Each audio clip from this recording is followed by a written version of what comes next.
Hey guys, welcome back to another video, and I know it's been a minute since I've uploaded, and I'm just gonna be honest, it has been way too hot for me to sit down in one place and just talk for like half an hour because the way London has been hot lately, like it's not even like the nice warm, it's kind of like the suffocating kind of heat where I just haven't been able to film whatsoever. So I may look a bit shiny. You're probably thinking, Grace, you look really dewy right now. No, like, it's just sweat. So I thought I would do a follow-up to the wolf cut video that I posted 4 months ago. And to be honest, I kind of knew it was gonna do well, but I didn't know it was gonna do that well. So thank you to everyone who has found me through that video and has subscribed to the channel. I really appreciate you being here, and just thanks for all the love. So if you're wondering, this is what the wolf cut looks like 4 months later. I literally haven't touched it.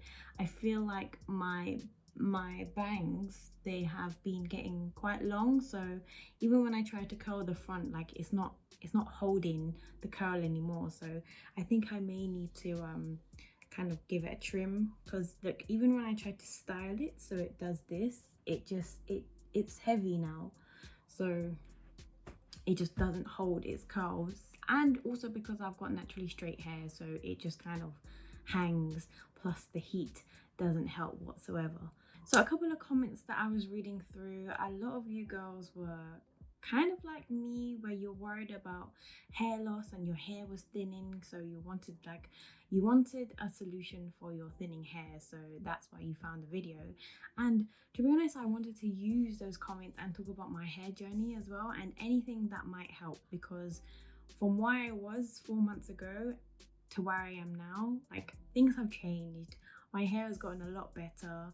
I feel like I'm not thinning anymore. I feel like I've gone past the whole, oh, I'm just gonna shave my hair if it gets any more thinner. So I kind of just want to talk about the things that I have done and things that really helped me get to where I am now from like 4 months ago.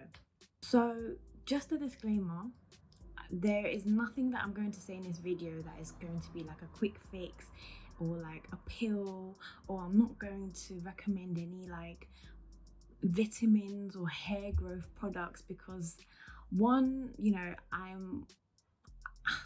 it's different for everyone, and I don't want to tell you to buy something when I'm not taking it myself regularly. I am the most, when it comes to vitamins, I'm gonna be straight up, I am the most laziest person taking vitamins, okay? Like even cod liver, things that I should be taking daily according to society. Things that I should be taking daily, I don't take, like things like cod liver oil, evening primrose, like vitamin C tablets, things like that. I don't take out of pure laziness. So I'm going to tell you guys how I kind of gone around that, and make sure that I intake my usual vitamins. So there were a couple of girls in the comments that were like, oh, I was diagnosed with vitamin D deficiency, iron deficiency, I think like serotonin deficiency, PCOS.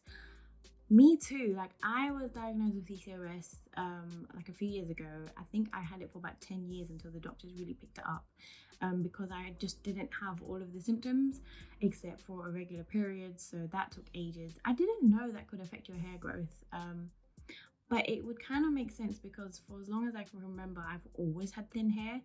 And then as for the iron deficiency and vitamin D deficiency, that explains a lot, because I am always tired. Like if I was an animal, I think I would be a sloth. That would be me. If I was an animal, then I would be a sloth, because I'm just always tired and always slow. So I have been kind of managing that throughout my entire life. When it comes to vitamins, I think it is a chore, and anyone who takes their vitamins regularly, then you are my inspiration, because I just can't get into the routine of taking 6 pills every single day. I physically feel sick after taking a third pill, whether it be cod liver oil, evening primrose. Like the size of those capsules is just so off-putting, and I don't know whether it's my body tricking me or something, but I genuinely feel really sick eating them. So I don't have vitamins, and what I can suggest to you guys is probably just to eat your veggies, eat your fruits, get your vitamins through that way, eat your nuts, have, you know, if you obviously if you don't eat dairy, then don't, then have an egg a day or something like that, eat fish, eat your meats, obviously within the recommended amounts. But if you don't eat meat or dairy, then just load up on vegetable, because broccoli, I love broccoli.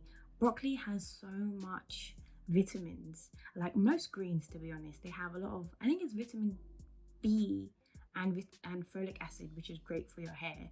So I would recommend that.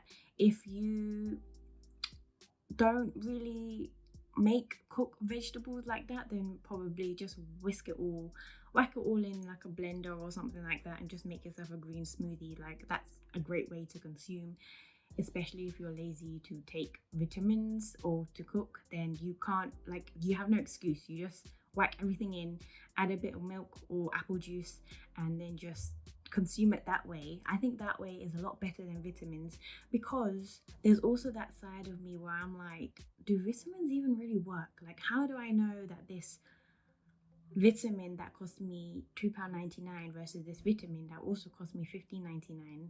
You know, if you look at like the vitamin quantities, I think it's like mg or something, I don't even know, a lot of them are really similar, and it's a really big difference in price. So I think the safest option, and the way that you can regulate how much you're eating, is just through actual produce. Also, one big thing for me as well was, I don't know if you guys saw my previous video, but it was leaving my job. So that job previously that I had was killing me. It was absolutely killing me. And because of that job, I wasn't sleeping properly, I wasn't eating properly, you know, I wasn't even like, I couldn't even exercise regularly because of the long hours, and I was just always stressed. So that's what I did. I left my job and my hair just started flourishing, guys. I mean, to be honest, I was looking back at my old videos and you could see the thinness on one side of my head when I would tie it up. And even when I was like showering, I'd, like, you know, when you run your hands through your fingers through your hair, like clumps of hair was coming out, and it was like, it wasn't just one or two, it was clumps of hair leaving, and I would like make a little spiral on the wall and there would be enough to look like it was like a hedgehog or something. But now when I wash my hair, I lose like max 5 strands of hair, and I'm not even exaggerating. I lose like 5 strands of hair, and that's because I left my job. I'm sleeping better, I'm eating better, I've now got a job that requires me to exercise, to walk around, I'm on my feet a lot more, and because I'm so tired, sometimes when I come back from work, I'm just like out. Like, I think I took a nap like a couple of weeks ago, and I haven't taken a nap for like an entire year. I used to love naps, but because my body is like tired now it's forcing me to go to sleep, which is great for your hair and your body to rest. Another thing that I switched up was the shampoo that I was using. I was using a lot of shampoos with a lot of like chemicals in it. To be honest, I don't really know that much about shampoos, only because my husband is so big on, you know, products that doesn't have SLS or parabens. So he was like, try not to use any shampoos with no SLS or parabens. However, those shampoos can be quite costly. So I've actually started to use baby shampoo in my hair, which is a lot more softer, because the previous shampoos I would use, it would leave my hair really like chalky and brittly. And because it's brittle, when I brush it, it tends to pull it out a lot more. So now I've started to use baby shampoo. And also I used to wash my hair on like really scorching water, which I read up somewhere that it's actually not that great for your scalp. So I love my showers hot. Like, the temperature, if it was a temperature, it would be the depths of hell. Like, that's how hot I love my showers. But now I've started to like not do it as hot for my hair, so I wash it at a more warmer temperature, so that I feel like that helped a lot as well. Another thing that you can use is oils for your hair. I know there are a lot of like hair growth serums out there. But to be honest, I think that you should, instead of spending probably like £20 on a small 10 milliliter bottle, I would say just invest your money and get probably like a liter of these ingredients and make up your own hair oil.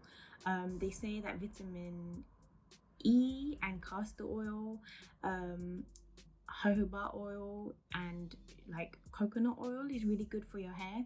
However, it all depends on your hair textures and obviously how heavy the oils are.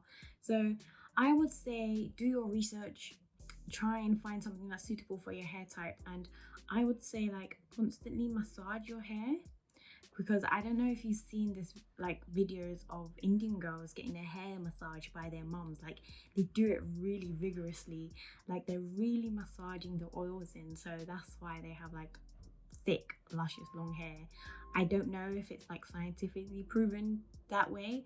However, I think massaging, just like anything, stimulates growth within the follicles, so that may help as well. So those are the few changes that I have been doing over the past 4 months, and to be honest, I have seen a difference, mainly because I quit my job and it's, you know, I am less stressed now, and I think people really underestimate how much stress can affect your health, your being, your hair, your mood, everything. But I'm sure you guys already know that. And obviously, if you have a really stressful job or there's certain like stressful situations in your life that you can't get out of, then I know that sucks. But you know, at least try and find some downtime, even when you're just doing nothing. I think that really helps. It just, because you know, when you're stressed, your acid level goes up, your pH balance is like off balance, and then everything just goes to shit for us women. So I think,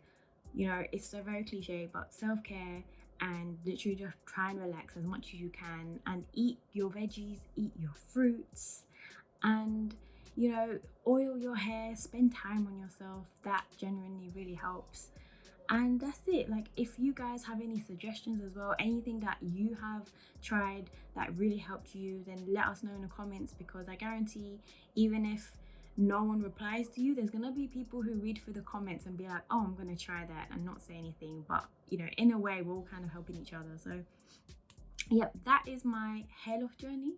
I might make another one in like a year's time and really see the difference. But yeah, I hope you guys enjoyed that video. Let me know if you want me to cover any of the topics. I really want to do like podcasts and just talk about topics, anything. Just let me know, and I'll catch you guys in the next video.